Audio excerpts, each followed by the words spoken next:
నమస్తే, welcome to our channel. నేను మీ సిరి. So ఈసారి అయితే పోలింగ్ చూసుకుంటున్నట్టయితే పోలింగ్ శాతం ఫస్ట్ నుంచి కూడా మనం మాట్లాడుకుంటాం. ఈసారి అందరు ఓటర్స్ అంటే పక్క రాష్ట్రాల్లో ఉన్న వాళ్ళు కూడా అండ్ విదేశాల్లో ఉన్న వాళ్ళు కూడా వచ్చి ఈసారి అయితే వాళ్ళ ఓటుని సద్వినియోగం చేసుకున్న పరిస్థితుల్లో ఈసారి ఓటింగ్ శాతం అనేది గణనీయంగా పెరిగిందండి. ఇప్పటి వరకు చూస్తున్నట్టయితే 70% ఓటింగ్ పోలింగ్ అయితే జరిగినట్టు మనకు తెలుస్తుంది. అసలు ఇంత అంటే గతంలో కంటే ఈసారి చాలా గణనీయంగా పెరగడానికి గల కారణాలు ఏంటి అనేది మనకు వివరించడానికి మనతో పాటు ఉన్నారు ప్రముఖ senior journalist doctor Durga Vadlamani గారు. నమస్కారం. నమస్తే. మనం ఇప్పుడు చూస్తున్నట్టయితే ఈసారి పోలింగ్ అంటే ఓటింగ్ శాతం మాత్రం చాలా గణనీయంగా పెరిగింది. గతంలో కంటే ఈసారి చాలా ఎక్కువ ఉందని, ఈ ఎక్కువ అవ్వడం వల్ల ఈ ఓటింగ్ పర్సెంటేజ్ ఎక్కువ అవ్వడం వల్ల ఏ పార్టీకి ప్లస్ అయ్యే ఛాన్సెస్ ఉన్నాయి? ఇప్పుడు మనం పొద్దు నుంచి మాట్లాడుకున్నాము సిరి. మార్నింగ్ మనకి 11:30కి 20% అబౌవ్ ఉంది, 1:30కి అది మనకి 40% అయింది, 3:30 కల్లా 65% దాటింది, ఇప్పుడు 75% దాటింది. ఇది నిజంగా చెప్పాలంటే చాలా మంచి ఓటింగ్ శాతం అని మనం చెప్పుకోవాలి. ప్రజలు మధ్యాహ్నం కొంచెం రెస్ట్ తీసుకుని మళ్ళా బారులు తీరారు. సో ఇది కూడా మనం వాళ్ళని అప్రిషియేట్ చేయాలి. కొన్ని చోట్ల వర్షం పడుతున్నా కూడా ప్రజలు కదలకుండా నిల్చుని వాళ్ళు ఓటు హక్కు వినియోగించుకున్నారట. అది కూడా మనం ఎందుకంటే అక్కడ స్థానికులే వాళ్ళని మెచ్చుకున్నారు. అలాగా అంటే ఈసారి ఎట్టి పరిస్థితులను ఓటు మిస్ అవ్వకూడదు అన్నదే ప్రజల ఉద్దేశంగా మనకు కనిపిస్తుంది. మా ఓటు హక్కు మేము వినియోగించుకోవాలి. ఈ రాష్ట్రంలో ఈ ఆంధ్రప్రదేశ్లో ఇప్పుడు ఏదైతే అధికార పక్షం ఉందో దాన్ని ఇంటికి పంపించాలి అన్నది ప్రజల్లో చాలా ఎక్కువగా కనిపిస్తోంది అన్నది మనం విన్న విషయం. అయితే ఇంకొక విషయం ఏంటంటే మీరు చెప్పినట్టుగా ఎన్ఆర్ఐస్ రావడం, యువత శాతం పెరగడం, అంటే వాళ్ళ ఓటింగ్ శాతం పోలింగ్ అవ్వడం దానివల్ల, అండ్ మహిళలు ఎక్కువ ఉండడం, పురుషులు, ఇలా ప్రతి ఒక్కళ్ళు ఎవరికి వాళ్ళు వాళ్ళ పాత్రను కరెక్ట్గా పోషించడం, వాళ్ళు లైన్లో నిల్చుని పొద్దున్నుంచి 6 గంటల నుంచి ఇప్పటి వరకు కూడా ఇంకా వేస్తూనే ఉన్నారంటే ఇది ఒక రకంగా మనం చూసుకుంటే వార్ వన్ సైడ్ అని చెప్పుకోవాలి. బికాజ్ ఇన్ని గొడవలు కూడా జరుగుతున్నాయి. మీకు తెలుసు వంగా గీత ఆవిడ బాధ ఏంటంటే వాళ్ళు ఎవరో ఎర్రది ఒక తువ్వాల్ లాంటిది వేసుకున్నారు మెడలో ఒక అతను, దాన్ని తీయించేసింది ఆవిడ మర్చిపోయిన విషయం ఏంటంటే ఆవిడ ఎర్రచీర కట్టుకుంది. సో అక్కడ ఫ్యాన్లు తిరుగుతున్నాయి, ఫ్యాన్ తీయించాలి కదా. ఆవిడ ఫోన్లు చేసి పోలీసులకు చెప్తోంది ఇక్కడ చాలా మంది అలాంటి కండువాలు కట్టుకొచ్చారు, వాళ్ళేమో వైసీపీ కోటేయమని చెప్తున్నారు ఇండైరెక్ట్ గాని. కండువా చూసి ఆవిడ కంగారు పడుతోందంటే ఆవిడ సీటు గల్లంతనే కదా అర్థం. అలాగే ఇక్కడ మనకు తెలిసి శివకుమార్, అన్నాపతుల శివకుమార్ తెనాలి నుంచి, ఆయన లైన్ లో రమ్మన్నందుకే కొట్టాడు, అందుకని దానికి ఫలితం అనుభవించాడు.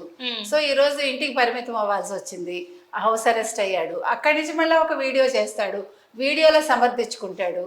ప్రజలు చీకొడుతున్నారు నువ్వు తప్పు చేసి మళ్ళీ నువ్వు కథ అల్లుతున్నావు అని.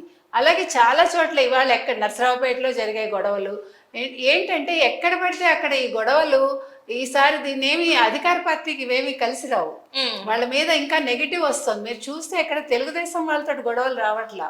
ఈ అధికార పక్షం ఏదైతే ఉందో వాళ్ళు ఓటమి భయంతో ఎక్కడికక్కడ వాళ్ళు ఇలా గొడవలు పెంచుతున్నారు.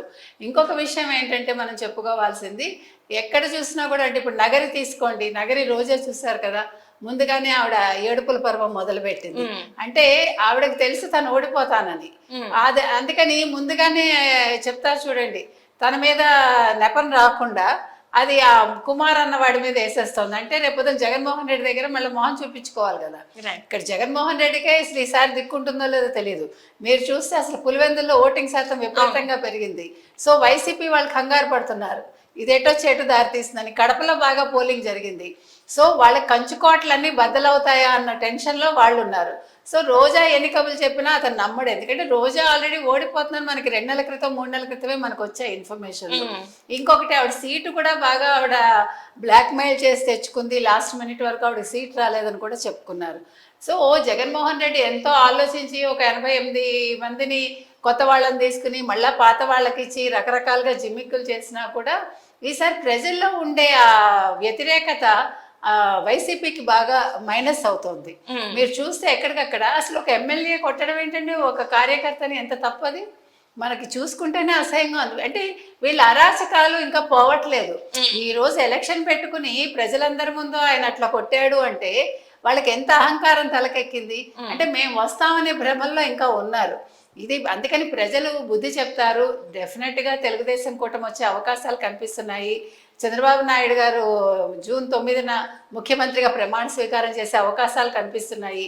ఏది ఏమైనప్పటికీ ఇంకొక అరగంటలో మనకి ఇంకా పోలింగ్ శాతం పెరిగితే అది 70% లేదా 65 లోపు ఉంటేనే వైసీపీ కొద్దిగా ఊపిరి ఉంటుంది. ఇప్పుడు 75 దాటింది కాబట్టి డెఫినెట్గా అది కూటమికే ప్రభంజనం, తెలుగుదేశం పార్టీ నెగ్గుతుంది, వైసీపీ ఇంటికి వెళ్తుంది. జగన్మోహన్ రెడ్డి గారు త్వరలో 14వ తారీఖు తీర్పు వస్తుంది కదా, తీర్పు వచ్చాక ఆయన లండన్ చెక్కేస్తాడో మరి ఐలాండ్లో సెటిల్ అవుతాడో, లేకపోతే ఇక్కడ ఫైల్స్ ఆల్రెడీ మాయం చేశారంటున్నారు, తట్టాబుట్టా సర్దుకున్నారంటున్నారు, డబ్బులు కూడా పోగేసుకున్నాడు.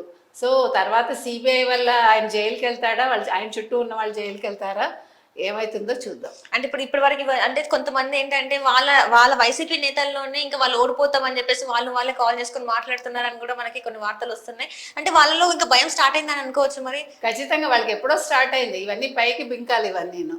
ఇప్పుడు చెప్తారు కదా, ఏం చేయాలో తెలియనప్పుడు మాట్లాడుకునైనా వాళ్ళ బాధ తీర్చుకుంటున్నారు వాళ్ళు. అవి రికార్డ్ అవుతాయని తెలుసు, ఫోన్ ట్యాపింగ్లు ఉంటాయని తెలిసి కూడా వాళ్ళు మాట్లాడుకుంటున్నారంటే ఇంకా పరిస్థితి ఏ రకంగా ఉందో చూడండి. అంటే ఈసారి అంటే ల్యాండ్ టైటిలింగ్ యాక్ట్ వల్ల జగన్మోహన్ రెడ్డి గారికి భారీ నష్టం చేకూరిందని అనుకోవచ్చు మరి. ల్యాండ్ టైటిలింగ్ యాక్ట్ ఒకటే కాదమ్మా, ఆయన పథకాలు ఒకటే గట్టెక్కిస్తాయని అనుకున్నాడు ఆయన. ఇక్కడ కేసీఆర్ గట్టెక్కలేదు, అక్కడ శిష్యుడు కూడా గట్టెక్కడు. ఇద్దరు కలిపి ఇక్కడ ఈయన ఫోన్ ట్యాపింగ్లో జైలుకి వెళ్తాడు, అక్కడ ఆయన సిబిఐ కోర్టులో ఫోన్ ట్యాపింగ్లో ఆయన జైలుకి వెళ్తాడు. ఇద్దరు జైల్లో కబుర్లు చెప్పుకుంటారు. Right thank you so much madam. Thank you.